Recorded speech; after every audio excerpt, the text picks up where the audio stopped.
Chair Freeman, you're ready to go. Thank you. So hello, everyone. This is Chair Friedman. Welcome to the Fair Oaks Community Planning CPAC. I hope everyone enjoyed happy holidays and that your 2020 good start. Now I'm going to hand it over to our clerk of the board to read in some announcements. I'll call the meeting to order, hand it over to her. She'll read some announcements and then also take roll call. And then we'll go ahead and get started. Okay, this is Darrell with the clerk of the board, and I'm actually going to go ahead and do the roll call, and then I'll do the announcements. Sounds great. Okay, Member Bowman. Present. Member Korkos. Present. Member Lees. Present. Member Starkovic. Present. Member Wolter.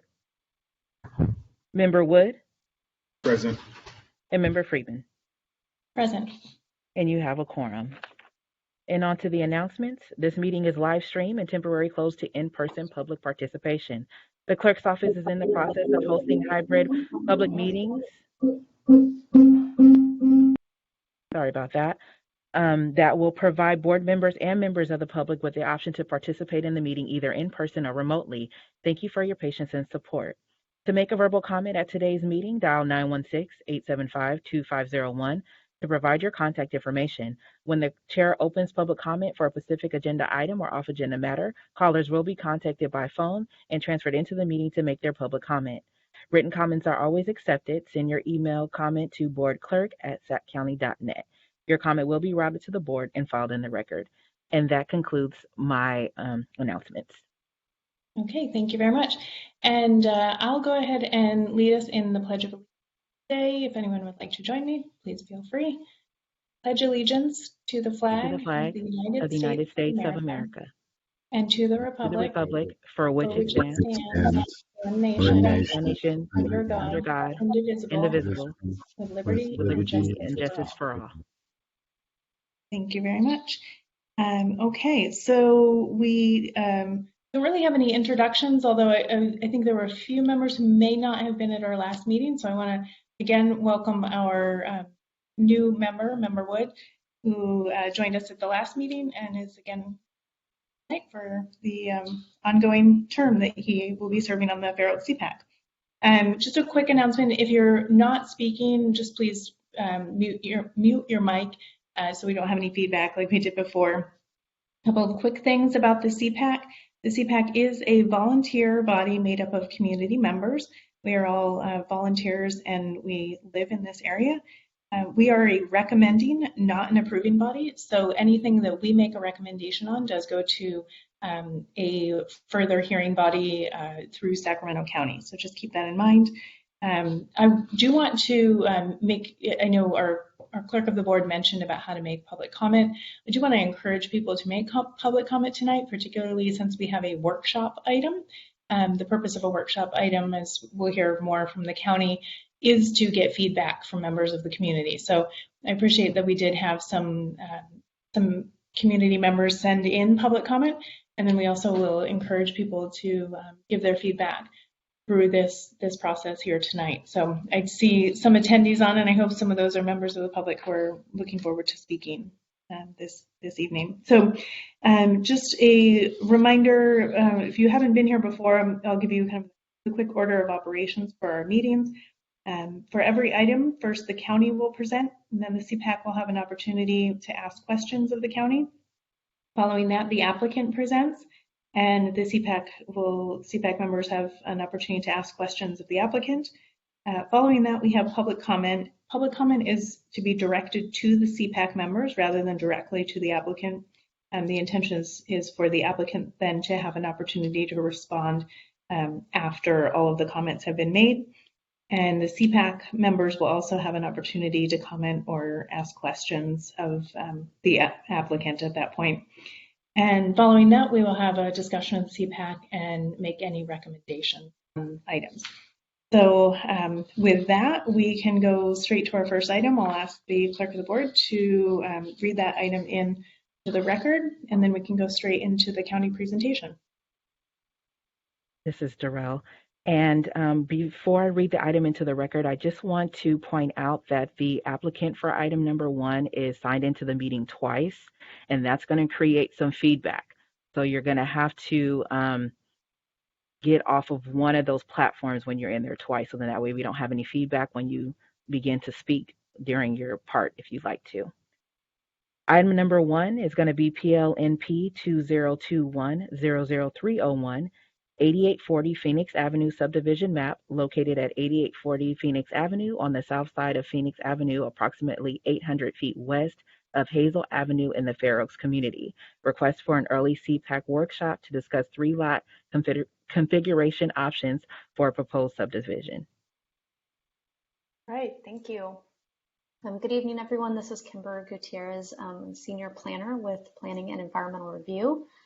And I will be doing a very brief presentation, and we'll basically be turning it over to the applicant team to kind of discuss their proposal.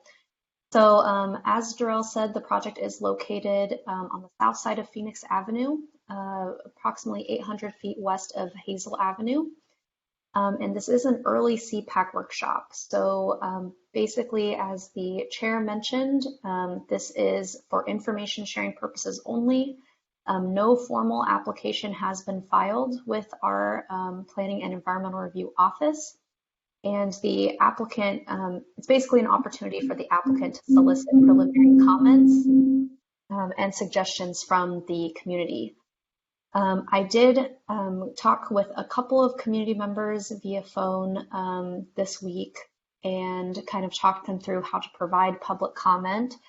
So just to kind of reiterate what that phone number is to call in, it is 916-875-2501, and you will be placed in the queue to provide a public comment. But the applicant is proposing to do a subdivision map.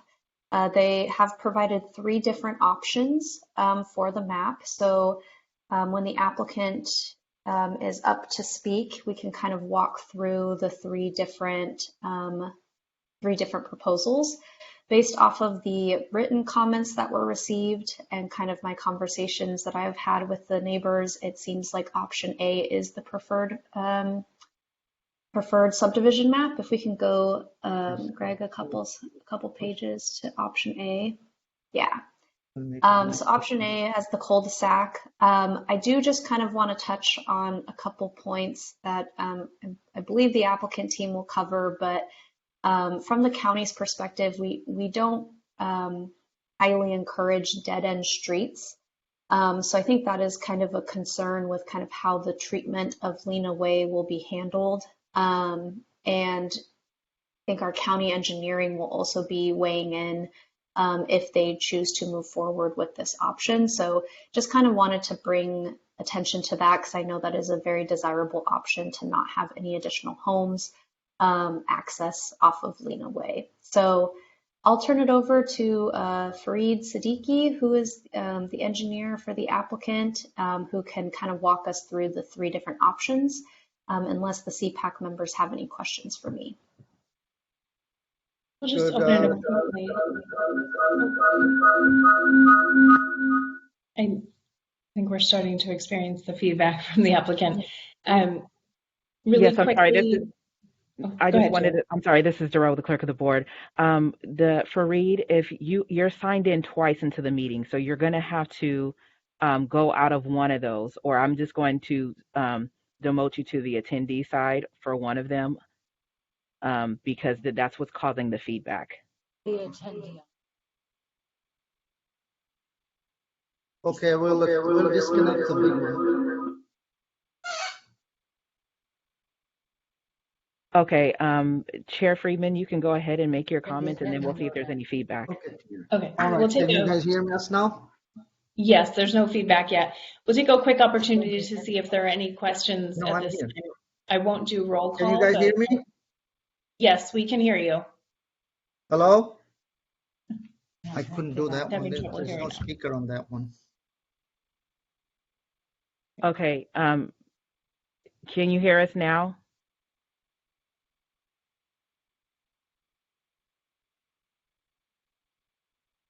I just disconnected that. I'm back in. Fareed, if you sign in twice, Have to you'll go have back? to kind of mute one of them. So whichever device you have that has audio, make sure to sign into that one only. Oh, looks like he's probably trying to rejoin. We'll just open it up if there are any questions from the CPAC members for the county at this time. I won't do roll call, but you can just unmute yourself and ask any questions. I assume we don't have very many questions yet.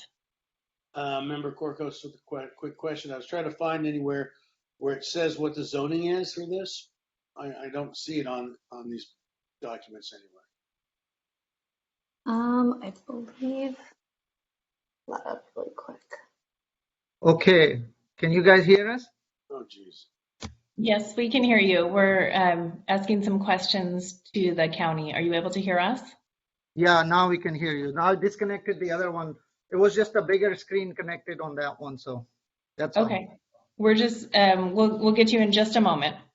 Sure. So the zoning for the property is RD3, so that is 3 dwelling units per acre. The surrounding neighborhood is also zoned RD3 with the exception of the houses to the south off of Lena, so on the east side of Lena Way, those are zoned RD2. Okay, so then it begs the next question: what size is this parcel? I don't see that on the anything I have, but I might not be looking in the right place. So the It's Parcel. 3.6 acres. thank you. 3.6. Yes.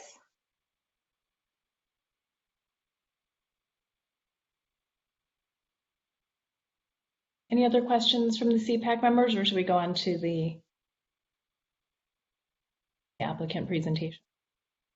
This is Darrell with the clerk of the board. I just wanted to confirm, I see someone here. Member Walter, is that you that's in the meeting here?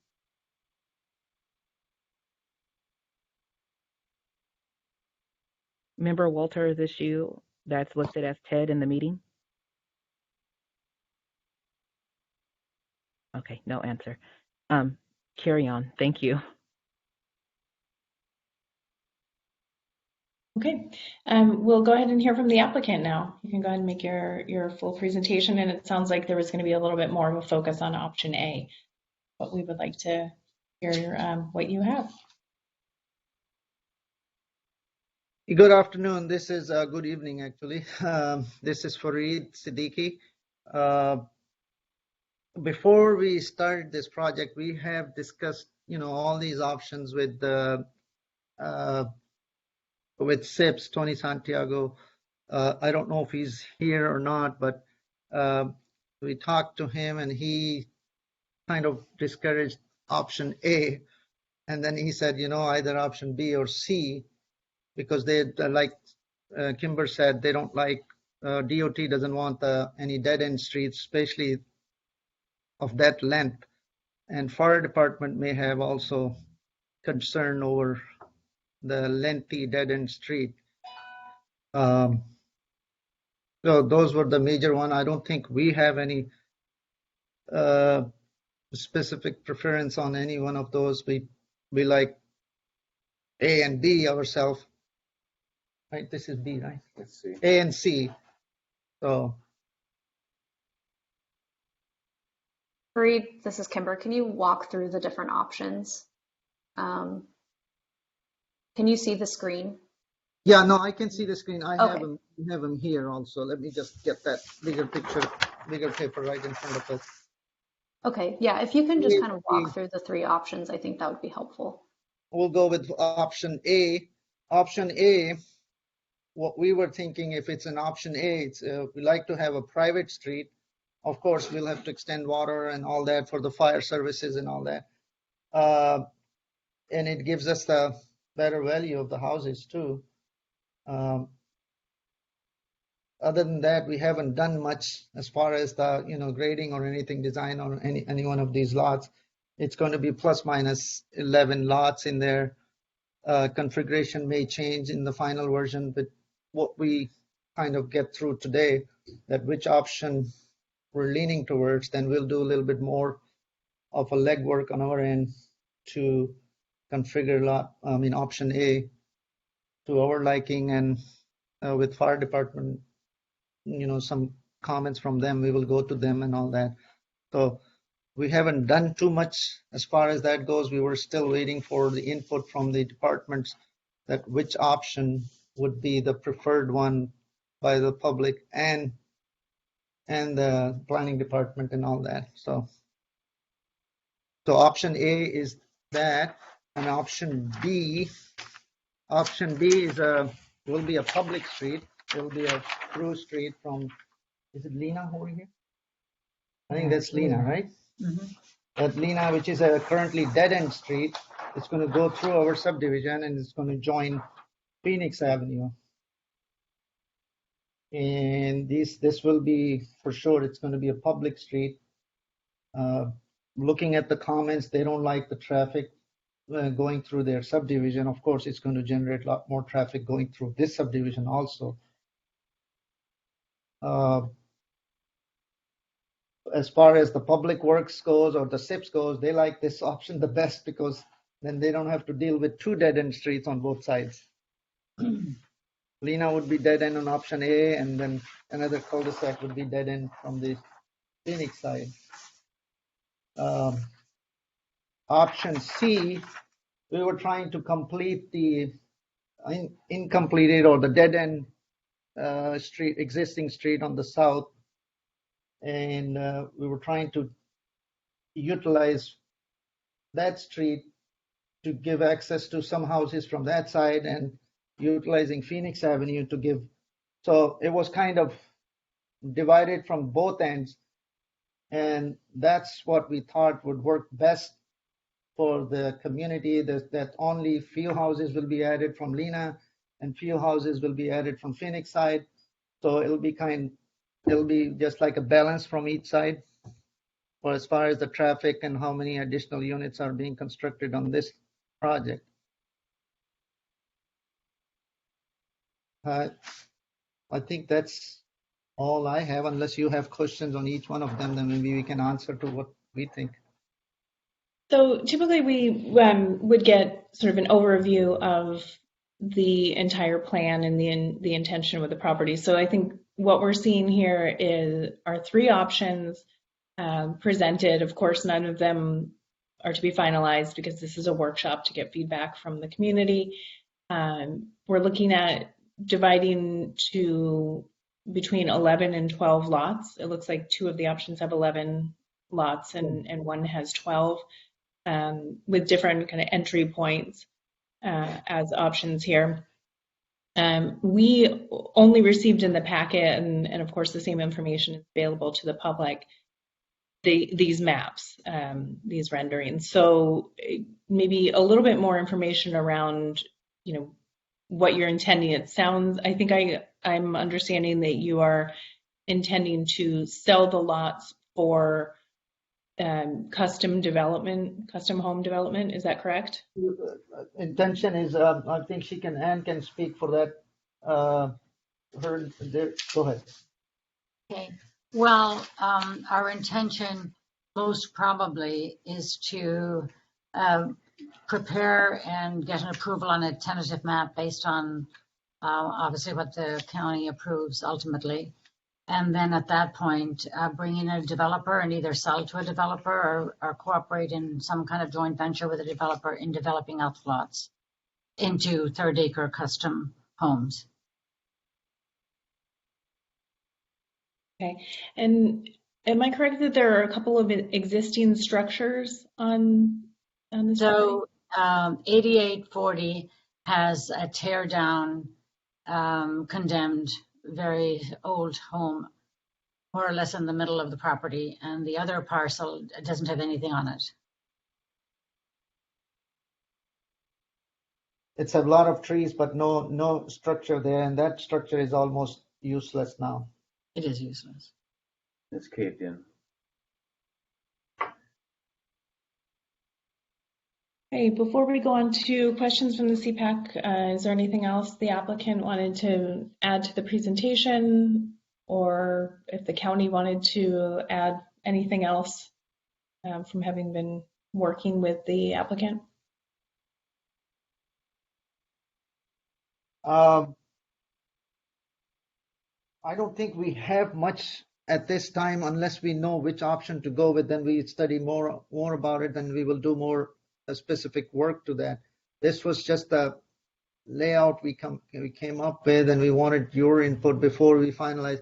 Because if we submit option A and we have too much opposition for option A, then we'll be wasting our time. That's why we're trying to utilize this meeting to get some kind of feeling that, okay, it looks like option B and C is not going to go. So let's just work with option A and do the best. Maybe, reduce the lot, not reduce the lot, all that option, try to make it more buildable areas, because we still have to consider some slopes in there and all that too. So we haven't gone that far yet. So. And I do want to add one thing. Our goal here is to develop a project and a destination for create homes for people that will maintain the beauty and the integrity of the area so that it's not spoiled, it's just enhanced and would make the area more desirable. Right now, we do keep it as neat and tidy as we can, but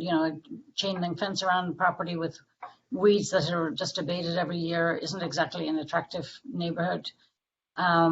Create an attractive environment in your neighborhood, whereas beautiful subdivision that's very, very nicely landscaped with beautiful homes, well-maintained homes. These will all be privately owned custom homes. They would be an addition to the neighborhood, not a detraction from the existing neighborhood, in our opinion. Okay. Right. Thank you. From the county, sorry. Go ahead. Just to add a little bit more of a background on the early CPAC workshops too. So I know the applicant team has had some conversations with county engineering and DOT kind of separate from planning. When I had discussed this project with Fareed and the applicant team initially, I did suggest an early CPAC workshop to solicit early feedback. So there hasn't really been a full planning review of the project in regards to like whether or not all of the development standards have been met, et cetera. So really this is like very, very early stages of the project. So just kind of wanted to reiterate that and kind of explain kind of where it's at in the planning process side of things. Okay, thank you. We'll definitely keep that in mind and not to sort of look at these as any option of final rendering. Right. But sort of possibilities. Yeah, if I may add, I think these new houses in the Fair Oaks, there's hardly any, land available up there. I think it's going to appreciate the value of the surrounding neighbors, surrounding houses also, by putting some quality homes. And that's what the builders or my client's intention is, to build, unique custom homes that will enhance the surrounding rather than, give them lower values or something. I'm not a good word guy. So. Understood. Okay. So we'll go on to questions from the CPAC members. I just wanted to check, is member Walter present? Now two Teds in the participants. I'm available now. Okay, perfect. All right, we'll start in reverse alphabetical order. Member Wood, do you have any questions for the applicant on their presentation? Not necessarily a question for the applicant, but more so, could someone please educate me on why the county would have a preference for option A, or excuse me, would not have a preference for option A? It seems as if there are some concerns about an extended cul-de-sac. I'm not quite clear why this would even be a viable option to begin with. So they were referring to the public comment that's been received from the neighbors who are in favor of option A. And was this something also relating to public safety, that having a pass through rather than another dead end or a cul-de-sac was the preference for the county to have B or C? I think is that correct? Yeah, so I think from the county standpoint, I can't completely speak on behalf of county engineering and Metro Fire, but I think the biggest concern is it's mostly the dead end street of Leanaway. So we see this a lot throughout the county. There's a lot of dead end streets. And I think always the intent, right, is that it would eventually go all the way through to another street to provide more connectivity throughout neighborhoods. So I think that's kind of the desire and kind of more favorable side of things from the county standpoint, is that you're providing more connection, not just vehicle but pedestrian connection through neighborhoods. You're not kind of having all of these dead end streets with nowhere to go. The cul-de-sacs, we don't consider a dead end street. So the cul-de-sacs are kind of set up to provide adequate turnaround for not only regular vehicles, but also emergency vehicles. So I think that is why that is kind of the preference of the county in regards to options B and C, is that you would have like a turnaround for emergency vehicles in the area. That little segment on Lena Way, I don't believe is like long enough to require a turnaround currently, but that's kind of a little bit of the thought process behind that, kind of more connectivity throughout neighborhoods, not only for vehicles, but for also pedestrians. Thank you, I appreciate it. Mm-hmm. Okay. Member Walter, any questions for the applicant or the county? None at this time. I really don't. I think that my big question is why there's any urge to connect the road through.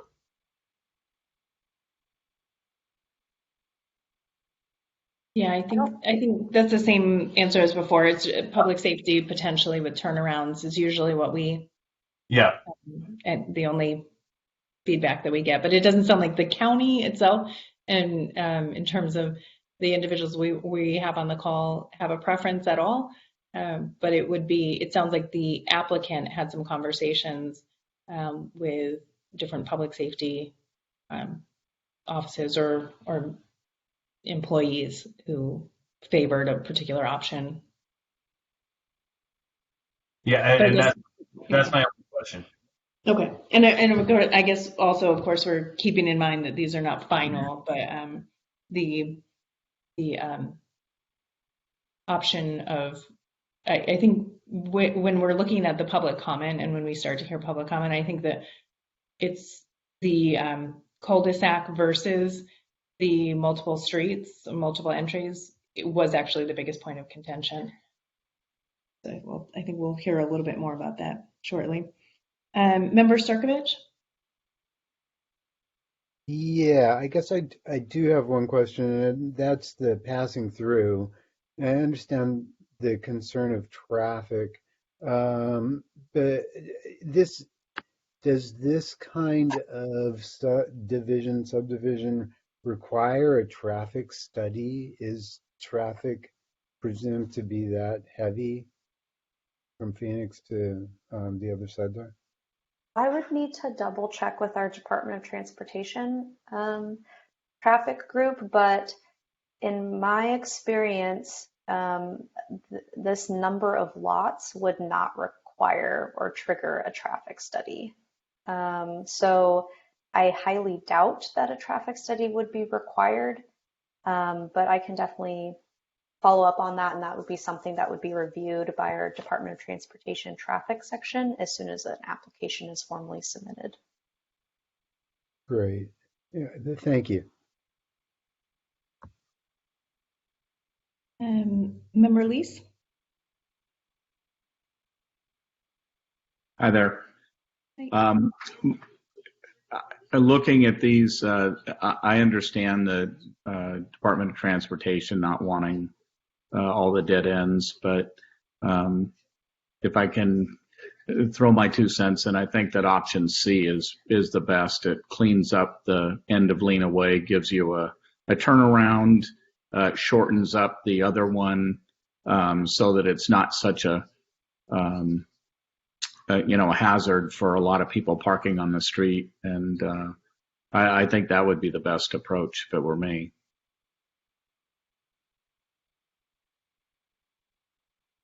Member Corpus, do you have any questions? I don't have any questions. I think that's if they're looking for input for options, I would think C would be the best one. Okay. move on to Member Kirkos. Yes, I do, in fact. All right. So I have a couple. I kind of agree with Member Lease that C kind of gives the fire department the turnaround. Although if Lena Street is less than 150 feet, it's not even necessary. But a couple questions I have, because none of these seem to have any really dimensions or square footage on them. Like, for example, I don't know how you can go from A to C, add a turnaround, taking up a lot of space, and then get a 12th lot.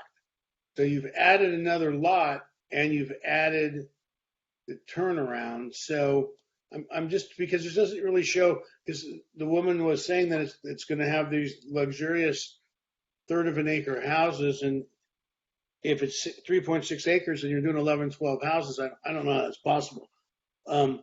But my concern, and I understand why B is not being liked by the people on Lena Way, because it does give the throughput. And I think that, granted, that's what the county would like to have. I feel like I've been on CPAC on and off for 15 years, and I kind of feel like the local neighbors should have a little bit more bite in this than does the county. So long as these people provide 20-foot or whatever it is, 20-foot radius turnaround for these that they're showing, I don't see any need at all to upset the people that live on Lena Way and the other streets by having the throughput just because the county transportation would like that. They don't live there. So I'm opposed to B just because the neighborhood is opposed to B. Mm-hmm. And there's so many things like A in the Fair Oaks area. Hard for me to say that this is like a terrible development because these cul-de-sacs are everywhere. I just don't see how you're getting this many houses on it. That's all. That's my only question. I think the neighborhood would, and I think your sale price would be better served if the lots were a little bit bigger, and I think the neighbors would be a lot happier if instead of 11 or 12 lots, there were maybe 9 lots. That's all I got to say. Yeah. No, that's great feedback, and I think it's also a good reminder for folks who are going to be making public comment, because we have received some public comment, some written public comment, and just so everyone knows, I think we're comfortable with going a little bit off script tonight for this, because it is a workshop rather than an item that needs a recommendation, an official recommendation from the CPAC. And most of the public comment so far was really taking into consideration the options as they were presented. But I want to encourage people to, if option A seems more favorable, feel free to also add input into additional things, reduce lots or whatever it may be, that sort of is obviously with the exception of no building at all, because that is not a likely scenario. But to really take into consideration any option that sort of makes this favorable for the neighbors and for those who are going to be developing this property as well. So all good things to take into consideration. So we'll go next to Member Bowman. Any questions or comments at this point? Nothing that hasn't really been asked. I think a couple questions I did have were asked. So not at this time. Thank you, though. Yep, we can go on to public comment. My only comment at this point would be I agree with Member Korkos that I think I lean toward favoring the option that is sort of least invasive and most comfortable for the existing neighbors and makes sense. Those who live there know the area and sort of will know based on their history in that area what will suit this as development. So it always tends to be a little bit better, in my opinion, when lots are not sort of configured in strange shapes.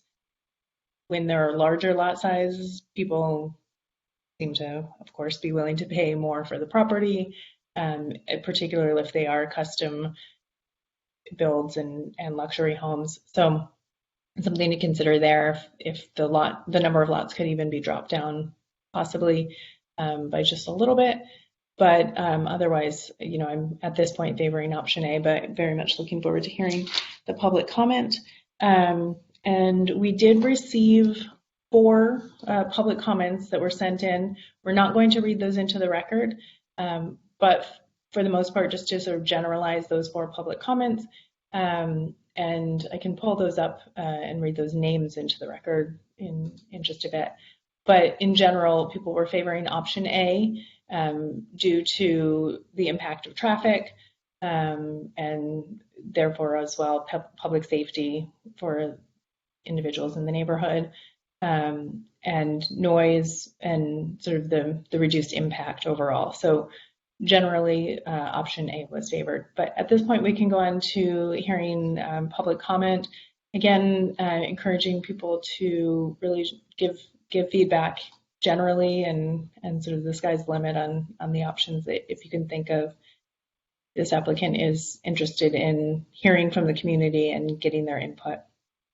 So I'll ask the clerk now to open it up to public comment, and we'll be giving 3 minutes for 3 minutes is actually longer than we would normally give for public comment. We usually stick to minutes, but because this is a workshop, want to get that community feedback. We'll start with 3 minutes, but I do want to let people know if what has been mentioned before, if you're opposed to something for a particular reason, you could just reiterate that briefly without having to kind of restate the whole thing using up your entire time. That would be great. So go on now. Yeah, this is Darrell with the clerk of the board. Right now we have about 6 callers that are going to be calling in for public comment, and I have the first one now. Hello, caller, are you there?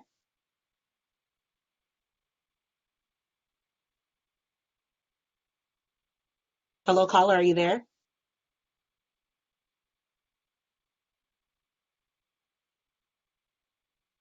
Hello, caller, are you there? Yes, I am. Okay, so you have 3 minutes. Please go ahead and make your public comment. Good evening, CPAC members. Please mute the meeting in the background.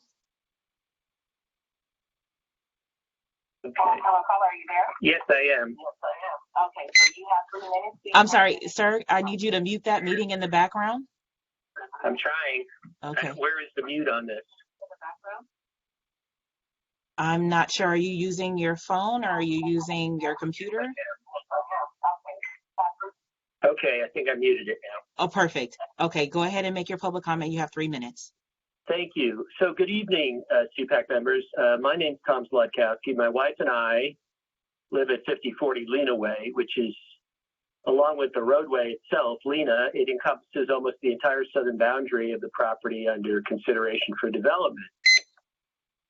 So I've lived at this location since I constructed our home here in 1994, which is probably longer than a lot of people would know. I've very much enjoyed this field. This open field is wonderful. And but lately, we've had the threat of grass fires, and we've worked with the owner to help mitigate that. And then we've also worried about trespassing. So it's diminished some of the enjoyment, but it's still great. I mean, it's still got deer and fox and red-tailed hawks that use the property as a suburban sanctuary, I guess. We have always known that the property would be developed, so because that's the zoning code. So we don't stand opposed to the transformation of it. We just ask that it's done properly with care and the respect that many of us have associated with that land over the years. That's why we feel option A of the 3 development scenarios under consideration is uniquely drawn to allow the quality development with the least intrusion in character change to our long-established neighborhood. And I've heard a lot about Lena Way, but there is also Villa Campo, which has 7 houses on it, which would be as impacted as Lena Way, if not more. As you may hear, many of my neighbors are strongly opposed to the introduction of more traffic onto those streets, as I am. Both options B and C will result in an increase in vehicle trips, not only from the new residences, but from outside the area. For almost 3 decades that I've lived here, the turnaround on our subdivision has been almost negligible, 0. There's only 100 feet between the sidewalk on Villicampo Way and the barricade at the end of Lena Way. So it doesn't even meet the county standard for putting a cul-de-sac in. Several residents in this neighborhood have lived here for 30 years or more. And this is largely due to the unique and appealing quietness of it. Only option A will provide assurance that that will not be diminished. Another unique feature of option A includes the responsible lotting pattern absent the private alley driveways required in options B and C. Option A also provides for all homes to be front on the proposed cul-de-sac and not boxed in or oddly shaped like options B and C. The setbacks and side views of homes on some of those lots would be significantly more intrusive to the existing homes along the perimeter of the proposed project. I don't believe that's consistent with the applicant's goal of developing a quality and bucolic neighborhood. In closing, I appreciate the opportunity for our existing neighborhood to weigh in on the future of this property. I believe option A is the only option that protects our long-established neighborhood while achieving the attractive qualities consistent with the surrounding area. Fair Oaks must preserve its existing neighborhood as it's done for generations, or its status as a desired community will suffer. Now, a couple other things, if I have a second, I'd like to just let you know. I've worked for the county. I retired in just 2017, but I worked since 1991. I've lived here since 1991, but I've worked for the county since 1997 as in the transportation department. So I'm pretty well aware of some of the standards. This is really not a dead end. If you had a map of the area, you'd realize that it's not a dead end. We've never had an emergency response or a utility issue on the 100 feet between the connecting street, Villicampo, and the barrier. So I don't think that's an issue whatsoever. I also want to point out that the engineer said that there was 3 lots served off of option C, when in fact it's 5 lots that would be served off the cul-de-sac. And those lots are very odd in shape. So with that, I can answer any questions that the CPAC might have, but I thank you for your time, and I'm done. Thank you. Thank you. I'm going to get the next caller on the line.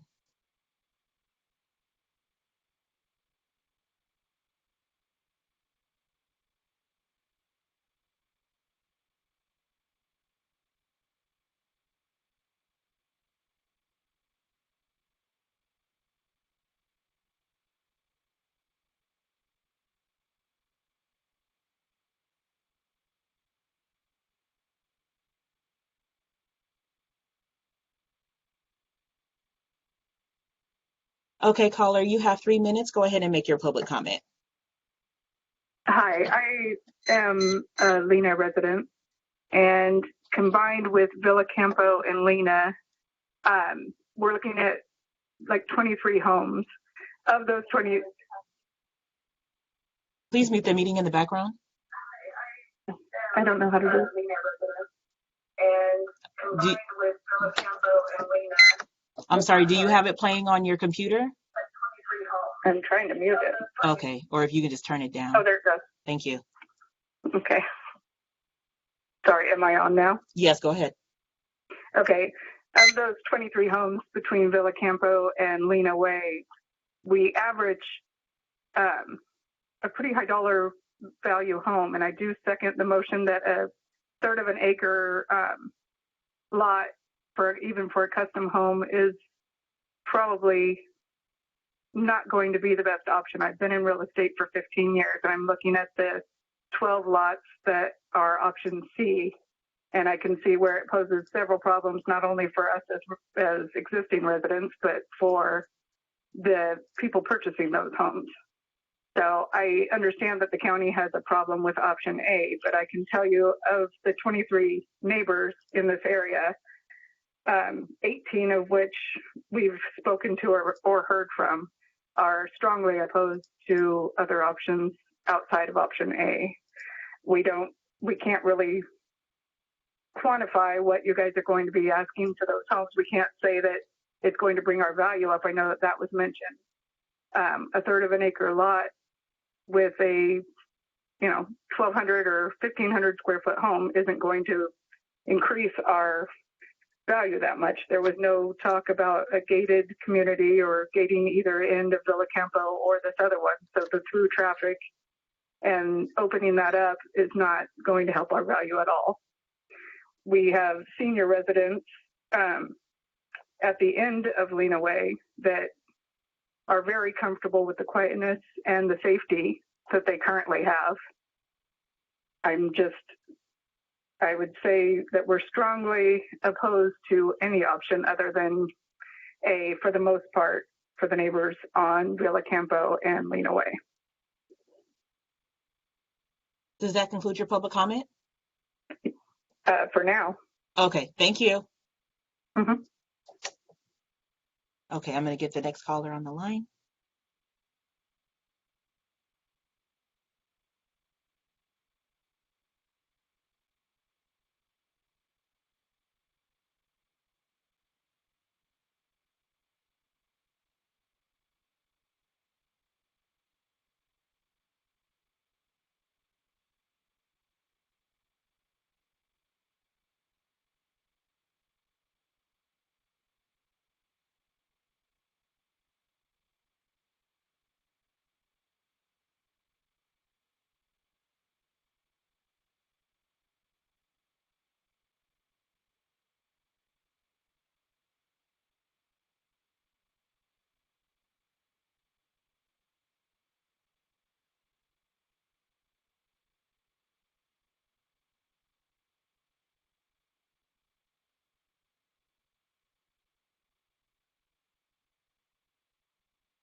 Okay, caller, you can go ahead and make your public comment, and you have 3 minutes. Thank you. First of all, I want to say, John Delaney, I live at 5032 Lena Way, and I'm a neighbor of the first caller. I want to say the first caller, I support everything he said 100%. So I'm going to move in a different direction because he took some of my comments. First thing is, we do not want any additional traffic. And I want to say that because I lived on a fairly busy street for the first half of my married life. And I remember thinking, I would never, ever want my grandchildren to play outside. And so because we found this lot and it was quiet, it was dead end streets both ways, that's exactly why we purchased our lot and we built our home. I've been a contractor and I build roads for a living.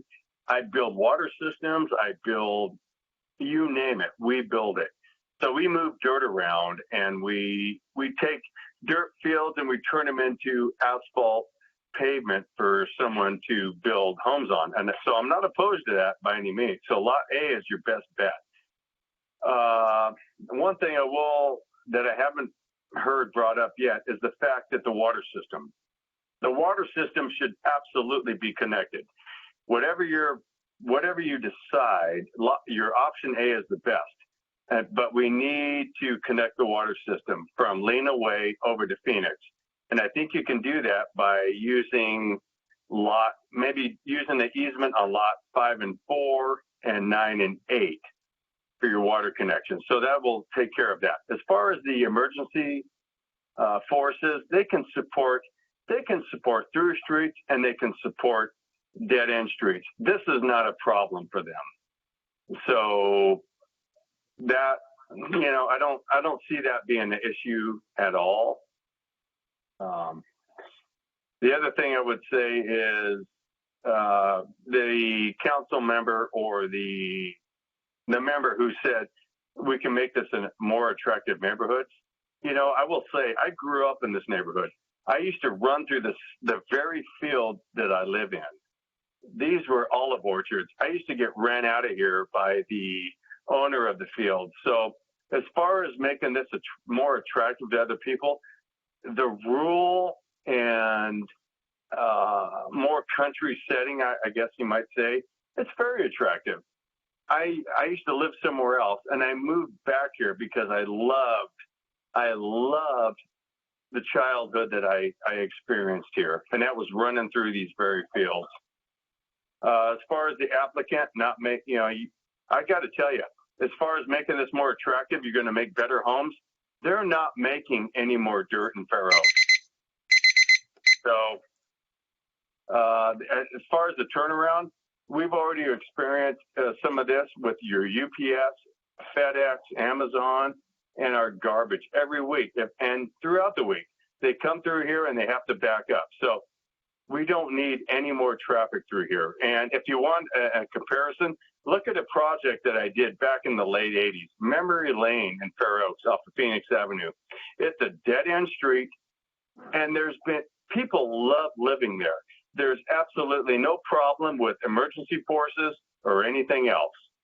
So there's also an elevation change too, and I'm wondering how you're going to address that. Phoenix Avenue is lower than Lena Way. So we just want to make sure that the project is built right, correctly, and we're giving some thought to it. So that is my recommendation, and I appreciate your time.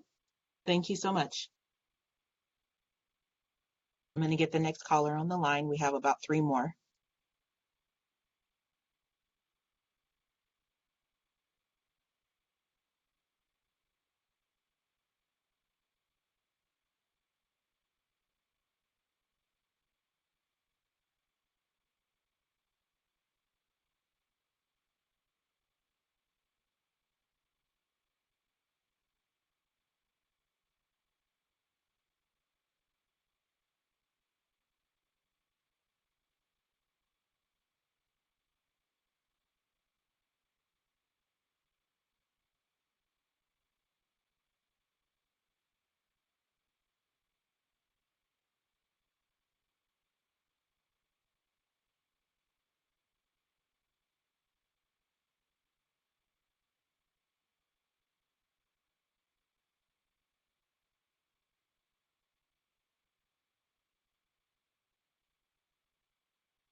Okay, caller, you can make your public comment and you have 3 minutes.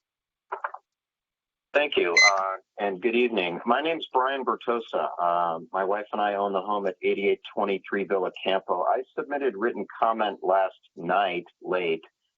So my first hope was that would be entered into the record. I understand that it will be. I just wanted to add a few comments to those of my neighbors, Tom and John. I do not know the female caller from earlier. Our lot is right at the corner of Villa Campo and Lena. I mean, my kids as toddlers played constantly, on the fire hydrant, on the sidewalk, climbing on trees. There is no way that corner can be made safe, in my layman's opinion, for traffic of any kind of volume. It's just not constructed that way.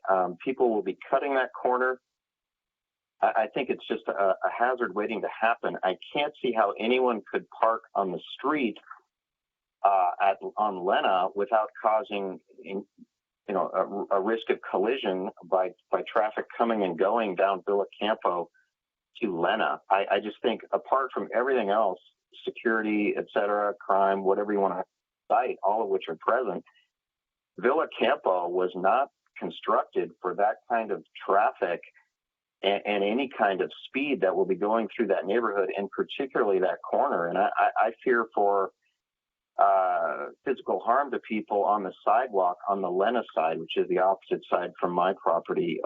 Just to comment on a couple things that I did not mention in my written comment and that came up tonight.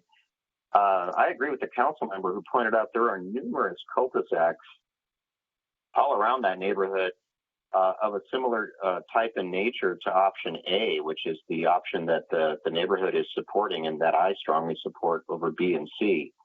I just don't see that as an out-of-character development for the area, and it's one that preserves our neighborhood while creating potentially another attractive neighborhood, unlike a through-street project. I have not heard any discussion about one-story or two-story homes being constructed. Obviously, my preference as someone whose fence in the backyard would overlook this project or perhaps be overlooked on by the developed project would be for one-story homes and fewer of them in larger lots, of course. But that's my preference in that regard. So really, I echo what Tom and John in particular have said about the character of the neighborhood. The attraction was, in particular, that it was a dead end or whatever you want to call it, cul-de-sac.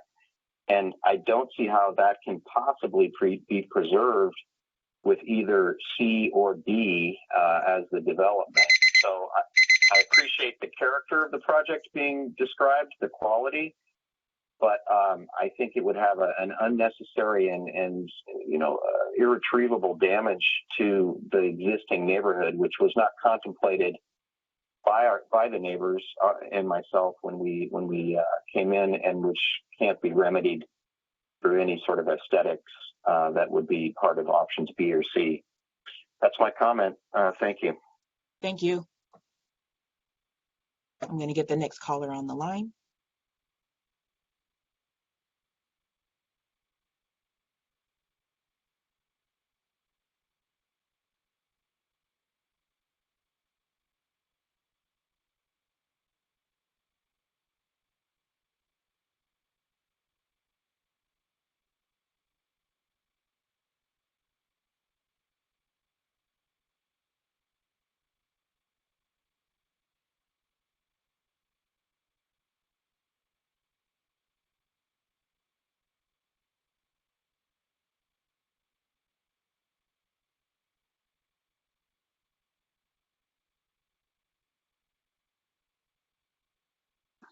Okay, caller, you can go ahead and make your public comment. You have 3 minutes. Thank you. My name's Mike Watson. I live at 8817 Villa Campo Way. Most of my neighbors made many similar comments that I've made. I provided written comments this afternoon via email. Can somebody confirm that those have been received and distributed to the members of the CPAC? Any public comments that were received between any time before the meeting and even during the meeting are being distributed to the members and will be part of the record. At this time, I can't verify specifically your public comment, but any public comments that you did send to the clerk of the board website email will be distributed to the members and made part of the record. Are any of the members of the CPAC available to confirm? Yep. Could you state your name again, and I'll look through the public comments we've received, and then you can make your comment, and at the end I'll verify. Thanks. My name is Mike Watson. Okay, Mike, I'll go ahead and look right now. Thank you. Okay. And also, for the sake of time, I'll start speaking, and I'll try not to repeat myself. So, again, I live on Villa Campo Way. Many of my concerns have been expressed by my neighbors.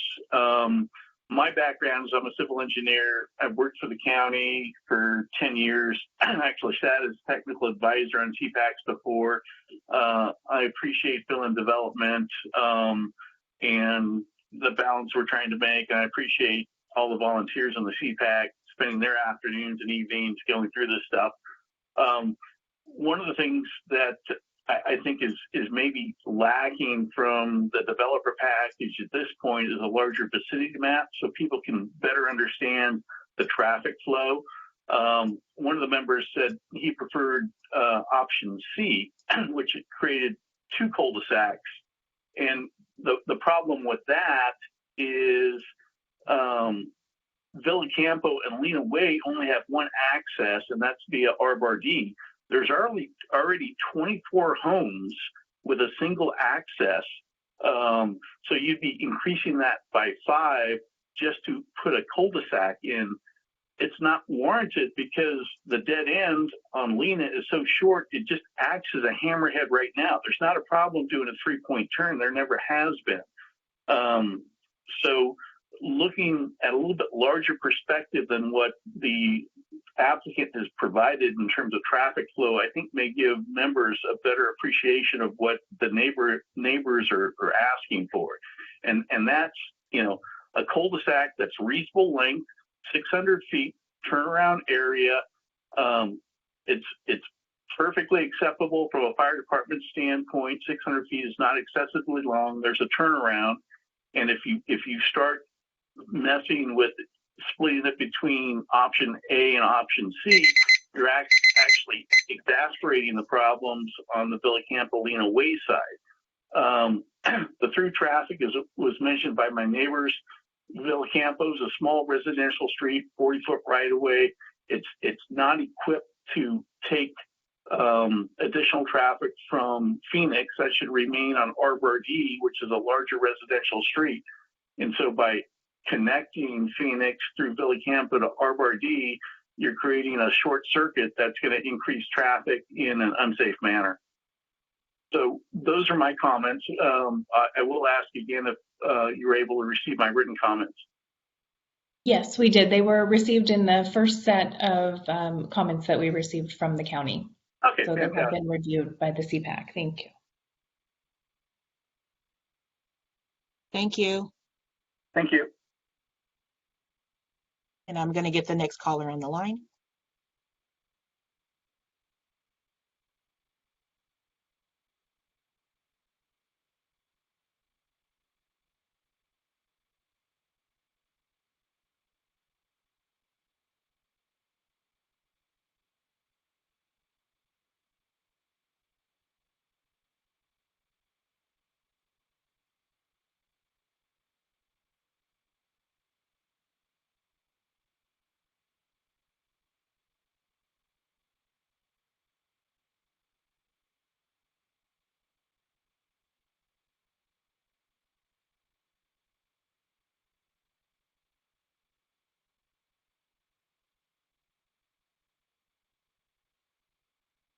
Hi, caller. You can go ahead and make your public comment. You have 3 minutes.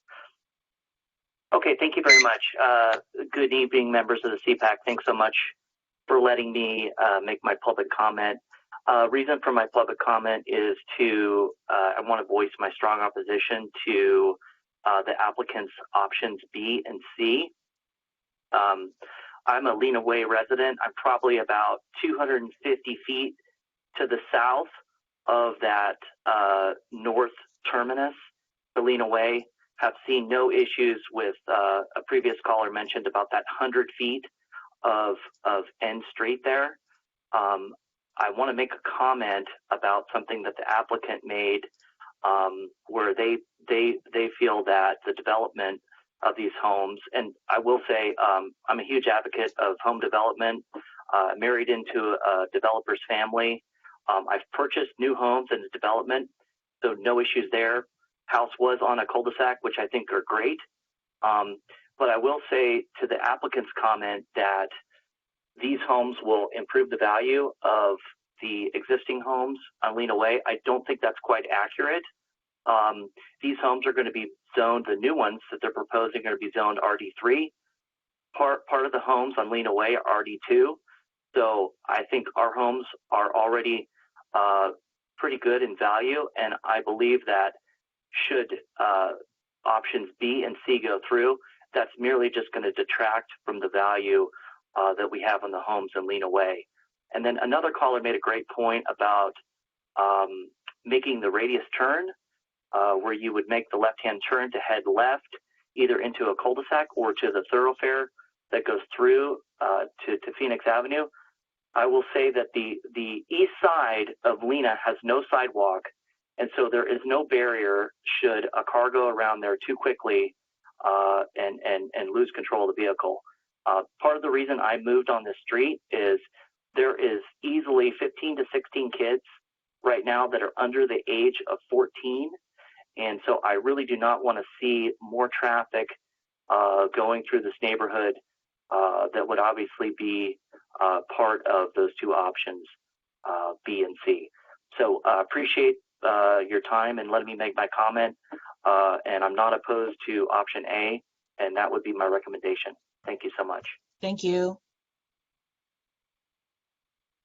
We have one more caller to get on the line. Just one moment.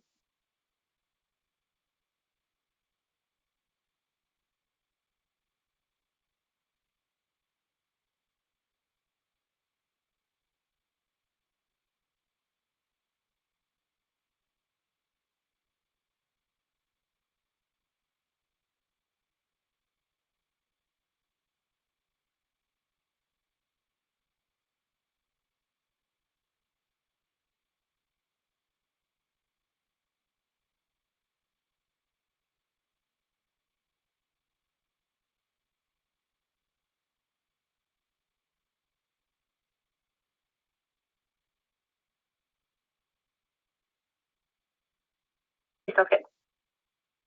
Hi, caller. You can go ahead and make your public comment. You have 3 minutes. Hi, thank you so much. My name is Nicole, and I am also a resident of Lena Way. Members, thank you so much for taking my call.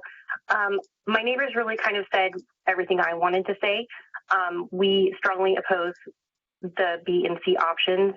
A is the best option for us, we feel, to keep the, what our neighborhood is. We all purchased these homes. Some of us built them from scratch.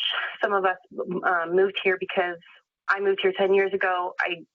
One of the things I loved is I have 2 young kids. It was a cul-de-sac. That was one thing I told my realtor. I said, I want to live on a cul-de-sac. I want to feel safe when my kids go out and play. I will say this, with especially option B, connecting it to Phoenix is just a terrible idea, especially for those of us who do have young children. There are, I would say, between 20 and 25 kids on this, between Villacampo and Lena Way, that, like Peter said, is under 14 years of age. That's not even counting grandkids. They are constantly on their bikes, playing, being able to utilize, this wonderful neighborhood as which we all purchased it for. The other thing too is that if you add that thoroughfare, we all of us know who each other is. We know what our cars are. We know the people that are coming through here. You open that up, you're inviting a lot more people to come through our neighborhood. And it not only with traffic, speeding, all that kind of stuff that would go through, it would cause a hazard for our kids, for the traffic, for ourselves, and it would just cause a problem. Again, this has been a dead end, Lena Way, for 20 or 30 years, according to Tom. So I don't see why it would be a problem now. And I come from a development, I come from a developer family, so I am all for development. I think it would be great for the area. So I totally support it. I just think that we should do option A if at all possible. So thanks for listening to me. I appreciate it. Thank you very much. And that concludes your verbal public comment. Thank you very much, and thank you all for that input. And I did just want to read into the record, as of this moment, the CPAC members have received 7 public comments in written form. Those are from Mike Watson, Charles and Sandra Scherer, apologies if I'm mispronouncing names, Brian Bertosa, Tom Zlotsky, Tab Berg, Michelle Blank, and Peter Kane. So those were the comments we received so far. If your comments were received later today. We may not have received those yet, but they would be sent to the CPAC members after the meeting. These comments are also shared with the applicant. So thank you all for that input. We'll go now through our CPAC members. Again, this is a workshop, so this feedback is very helpful and informative, I'm sure, to the applicant. A few things that I summarized. Of course, there are a number of concerns around traffic, both in the written and verbal comments, and around potential environmental impacts as well. That's something we're always concerned about when items have any need to come back before the CPAC for a recommendation. We're always looking at the environmental impact. Drainage is also another one, so the impact to the other properties. These are all things that we just want to mention to make sure that the applicant keeps in mind. There was a preference for potentially fewer homes with larger lots and potentially one-story homes, so something to consider there for the applicant. And one other thing before I move on to asking if there's any input from our members, we always encourage, and it's nice to see this workshop come before the CPAC because this is sort of in line with what we encourage, which is communication with the neighbors. So very happy to see that the applicant is already doing that by taking the steps to have a CPAC workshop and communicate their ideas and gain feedback from the neighbors. Encourage them to continue doing that through either written feedback that they can, get contact information through the county, or to, even go door to door. So just keep that line of communication open. It always results in a better outcome for everyone. So at this point, I'll go through the members of the CPAC and see if there are any questions, comments, feedback. Those questions can be directed either to the applicant, to the county, anything that we wish to discuss at this point. There won't be a need for a recommendation on this item, but if there's anything you wanted to add or summarize, now is the time. So we'll go back in the same order as before. Member Wood, anything on this item? No, thank you. Okay. Member Walter?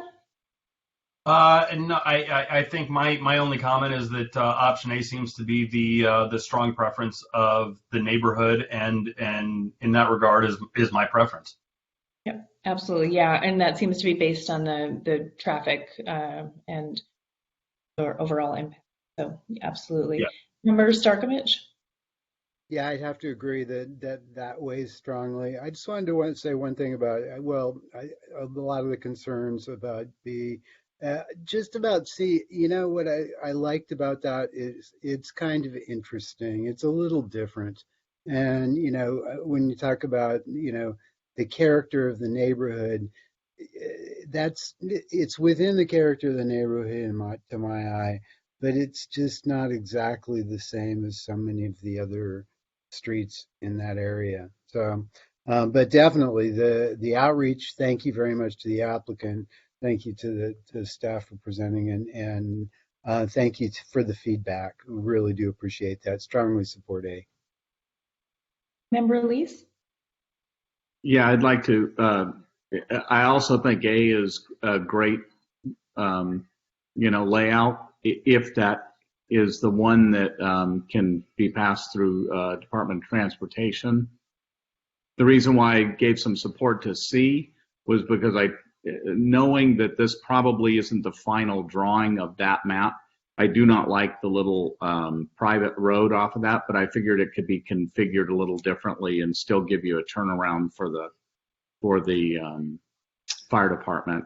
But it's such a short, I can't see the distance, but they're saying it's just, 100 feet or something off of that little dead end. It really doesn't mean anything. So if it's that short, there really is no need for a turnaround on that side. So I would say option A would be the best one. Member Corcos? I have no further comments. Okay. Member Bowman?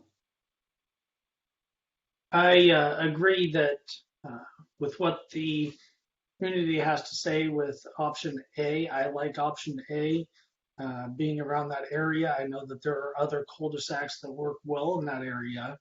And I also think that Villa Campo and Lena You might be adding more issues by having a cul-de-sac dead end on that way, and or thoroughfare there, just because of the nature of how Lena is and how small Villa Campo is.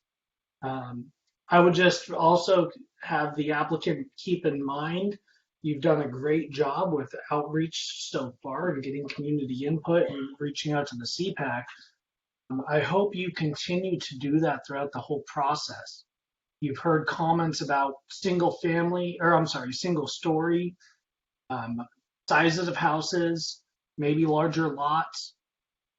Take into account the drainage, take into account the fencing or the walls to divide the parcels. That's what the neighborhood's going to want. And then I think most critically, the county helps with it, but the notice requirements, follow through with all notice requirements to the neighborhood. And there's nothing stopping you from going door to door on all sides and seeking individual input. So I'm not trying to say you have not done your due diligence. You have. I would just hope that you keep it up throughout the process, because one thing that we see time and time again is that the more input you get from the community now, the much better relationship you're going to have throughout the entire process. So thank you for doing what you have, and hopefully we will see that continue when it comes back to us. That's all I've got. Thank you very much. And I agree with all those comments. Thank you for bringing this before the CPAC. We look forward to seeing kind of future iterations of this item. It's a beautiful parcel of land, so we hope it will continue to be an asset to the community and have lovely homes built on it. So there's nothing else we can, we'll check with the county briefly to see if there's anything that they wanted to add. Otherwise, we can conclude this item. Only thing I'll add is that I'll be passing along notes, and this meeting is also being recorded, so I will pass along all this information to county engineering so we can have further discussions with them. Wonderful. Okay, thank you. Thank you to the applicant, and thank you to members of the community who joined for public comment. We will now move on to our next item. The clerk of the board to read that in for the record. Yes. Item number 2, information relating to Senate Bill 9, requirements to allow 2 primary dwellings on 1 parcel to provide for ministerial processing of 2 lot tentative partial maps and to address expirations of tentative map approvals. All right, good evening, CPAC members again. This is Kimber Gutierrez, Senior Planner with Planning and Environmental Review. I will be providing the staff presentation for this informational item, which provides an overview of the county's approach for implementing a new state law, which is Senate Bill 9. Next slide, please. So in September, Governor Newsom signed Senate Bill 9, or SB 9, which has 3 main components. First, it is that it allows by right development of 2 homes or primary dwellings on a single lot within single-family residential zones. The second is that property owners can split 1 lot into 2 lots. And the third, that tentative maps can be approved for 4 years rather than 3 years. I should also note that a property can do both splitting a lot and placing 2 homes on the created lots. All of these provisions are exempt from the California Environmental Quality Act and have certain requirements that must be met. This also became effective on January 1st of this year, so 2022. On December 21st of 2021, the Board of Supervisors introduced the county code amendments and updates to the zoning code's user guide to begin processing requests under SB 9. During the hearing, staff committed to attending all of the CPAC meetings and planning commissions to discuss the new state laws. Okay, next slide, please. In order for property owners to take advantage of these new laws, there is a 2-part locational and zoning test that must be met. So the first part of the test is that properties must be located in a single-family residential zoning district. This requirement does not mean all zoning districts that allow for single-family development, but rather the zoning districts that are primarily for the development of single-family homes. So after review, county staff has concluded this provision applies to our RD1 through our RD10 zoning districts, as well as potentially properties located within special planning areas and neighborhood preservation areas that have a single-family residential underlying zone. In addition to being located on properties zoned for single-family residential, the property must also be located in an urbanized area or urban cluster as identified by the U.S. Census Bureau. The map on this graphic highlights eligible areas. I should note that the map is based on 2010 census data, and we are expecting a revised map in late 2022. However, for now, we will be using this map to determine areas that are eligible for SB 9 processing. So what does this mean for Fair Oaks? The community is located within an urbanized area, but a specific property must be zoned appropriately in order for an applicant or a property owner to take advantage of SB 9 provisions. Next slide, please. So in addition to the locational and zoning requirements, there are other key provisions of the law that I want to mention and review with you all. As I discussed, the requests for 2 homes or lot splits are to be handled administratively and are not subject to the California Environmental Quality Act.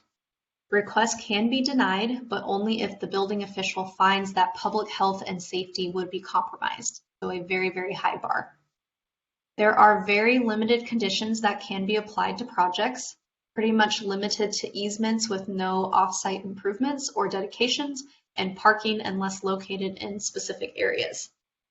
Requests can, however, be conditioned to prohibit short-term rentals of the properties, which the county intends to do so. The laws also drastically change the required development standards that the county has codified in our zoning code. For example, the county cannot require side or rear yard setbacks of more than 4 feet, and for parcel splits, the minimum lot size can be as small as 1,200 square feet. I should note that a key provision of the law relating to lot splits is that the property owner must sign an affidavit stating that they will live in one of the properties for 3 years. Next slide. I will now walk through how staff is anticipating lot split requests to be handled. I will also want to note that this is specific to lot splits. So for 2 homes on 1 lot, those requests will move straight to a building permit with no additional planning review or conditioning. Staff has developed an SB 9 application for parcel maps, which is on our website, and available now.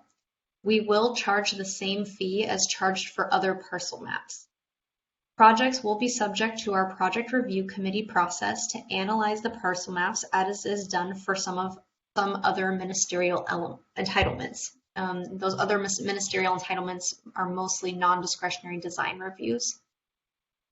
Based on board direction, surrounding property owners and CPAC members will receive a courtesy notice of filed applications. So basically, these notifications will happen via email when an application is filed with the Planning and Environmental Review section. Finally, the planning director will be the decision body for these SB 9 parcel maps rather than the subdivision review committee. So appeals are very limited in scope and likely to the applicant contesting conditions of approval. And those would be considered by the Board of Zoning Appeals. Next slide. Regarding requests to build 2 homes on 1 lot, the county is intending to initially use our recently approved accessory dwelling unit development standards, as they generally seem to track with the new law. However, I should say we are waiting for state guidance, which could change this approach.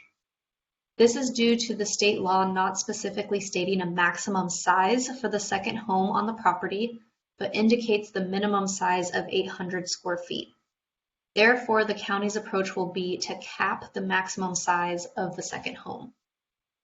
The upshot is that one of the two homes, either attached or detached, could not be larger than 800 square feet or 1,000 square feet, depending on bedroom count, with an option to apply for a discretionary permit to exceed the maximum size requirements up to 1,200 square feet.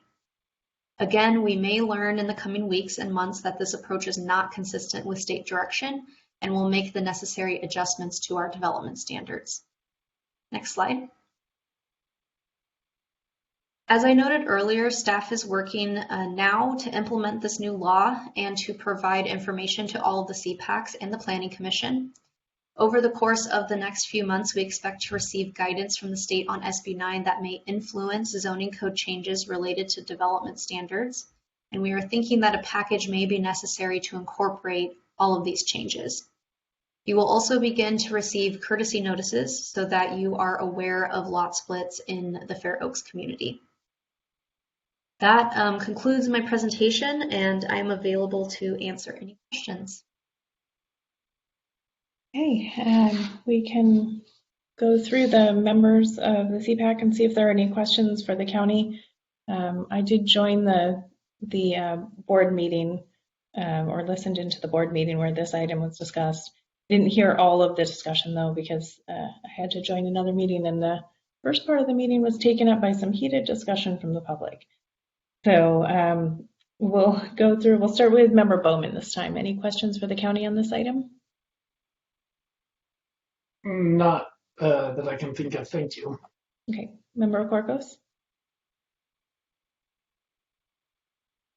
Actually, I think I saw him leave earlier, so unless he joins back in. Member Lees? No. Yeah, I'm pretty well versed on it right now, so. Okay. Member Starkovich? No questions, thank you. Okay, Member Walter? None at this time, other than the comment that I think that this is ridiculous that they are upending single-family zoning. But other than that, no. The county or that the state, just to clarify? Just to clarify that the state forcing the county to upend single-family zoning. Right, okay. Okay. Because I think this is similar to an item that was heard and obviously is now implemented around accessory dwelling units, which the county is required to implement, but was not part of the decision making on. So yes, I just want to clarify that the county is forced to do things by the state they may not wish to do, and the state seems to think that they know better than anyone else how to do things. Okay, Member Wood? No questions at this time. Thank you. Okay, I had a few quick questions. I hope they're quick questions for the county. This item does have some time sensitivity to it, and I know you're just starting to look at how you will be able to manage the process. Does the county feel like it will have the appropriate staffing to manage any requests for this? Yeah, that's a good question. We are working pretty, we had a whole kind of internal team kind of tackle this new state law. We are experiencing quite a bit of staffing changes. Thankfully, we had a lot of promotions, which was great, but it did leave a number of vacancies. So we are working to fill those as quickly as possible. But I do think our zoning administration team, as well as our current planning team, it will kind of be a combination of the two, working through this process and making sure that these applications are reviewed. Do you know if the county has the authority to extend deadlines if there is staffing concerns or anything, if there are any issues around that? I am not sure of any extensions, but I could definitely inquire about that. We definitely haven't inquired about it ourselves or looked into it. Yeah, and it may not be necessary yet to inquire. So, but 6 months in, if we or however many months in, if we see that it's more than anticipated, and then sort of similar to that, in that same vein, how is this change being communicated to the public? So, if anyone does qualify and would want to make an application, how would they know? Are there certain properties that you're aware of that are being sort of noticed? That's a good question. I remember this coming up. I don't remember the answer, but I know that we are putting it up on our website and making sure that it is we have kind of like a column just on our website that is like new and new information. We're also putting together a fact sheet. So kind of like a one-page fact sheet on kind of all this information, more in like a bullet point form for people to easily digest and process. So we will have that available for people to look at. But in regards to like community outreach, I think we are kind of relying on making sure we get out to the CPACs. I don't think any sort of notification was built into the state law. It is a ministerial process, so no public outreach is really included as part of the ministerial process. But after the board hearing, the board members were pretty adamant that they wanted some form of notification to CPAC members and members of the public. So. Yeah, it may be worth involving the public information officer, since it is time limited and it is in some way upending a status quo for some individuals, so they would not be necessarily looking for this information. They're happy with how things are operating. So just a possibility there in terms of how to think about dealing with the outreach. Because as much as I love attending community meetings and find them riveting, most people don't. So. Yeah, and we are going to be brainstorming a little bit in the coming weeks too on how to notify a number of the neighborhood associations, because I know there are quite a few that kind of are tied to the neighborhood preservation areas that we have set up throughout the county. So we are going to be trying to reach out to all of those as well and notify them of the new changes.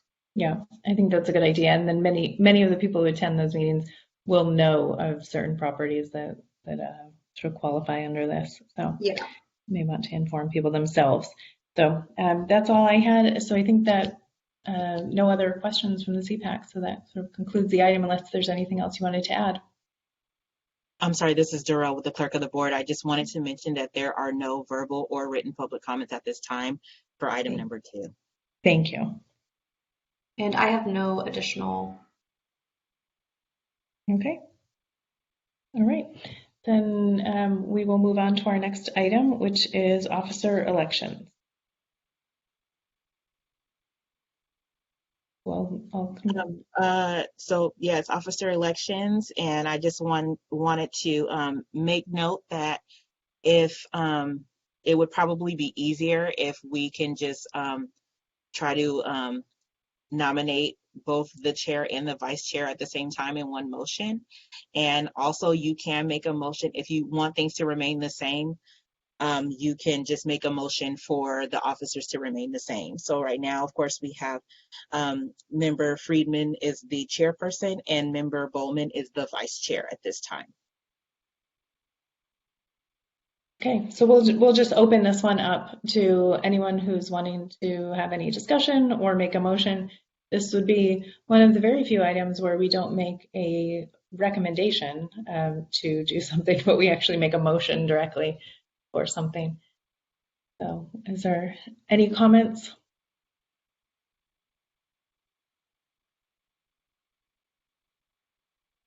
I would like to comment that as kind of the newest kid, except for Member Wood now, that our current chair runs a very good meeting. Appreciate that. So I would like to make a motion that we continue with the slate as it is. And I would second that motion. Okay, so I have a motion from member Starkovic and a second from member Walter to keep the officers the same, which is member Friedman as the chair and member Bowman as the vice chair. Would you like me to do the roll call vote? Yes, please. Okay, member Bowman, Yay. member Corcos, member Lease, Yay. member Starkovic, Yay. member Walter, Aye. member Wood, Yay. and member Friedman. Aye. And the motion carries with member Corcos being absent. I think he just dropped off. So Well, thank you all for entrusting us for yet another year. Yes, thank you. All right, so we'll move on to, and I assume there are no public comments for that one? no, there are no verbal or written public comments at this time for item number 3. Okay, thank you. And then we'll move on to any staff updates. Are there any? I do have a short staff update. I just wanted to let you all know that the Fair Oaks Water District Corporation Yard project will be going to final hearing in February. And then the Olive Street parcel map, which was heard by you all in December, is also making its way to final hearing, most likely either late February or early March. So just wanted to provide those project updates for you. Thank you. And then likely no There are public no comment for that verbal or one. written public comments for item number 4. Okay, thank you. And then any council member comments? The only thing I was actually only going to update member Corcos on our conversation from last time around in-person meetings. So I'll just reach out to him one-on-one to let him know that I think we continue to be virtual for the time being. And fine. Anyone else have any comments? Oh, I'm sorry. Nope, go ahead. No, I was just gonna mention the public comment, which there are no written or verbal public comments at this time, but Okay. you haven't finished with the rest of the members, so I apologize. Nope. I think we're good. Anyone can speak up if they have anything, and then no public comments otherwise. No. In which case we can adjourn, and we will see you next month on the first Wednesday of the month. Have a good night, all. Thank you. Thank you. Happy New Year, everyone. Happy New Year. Bye.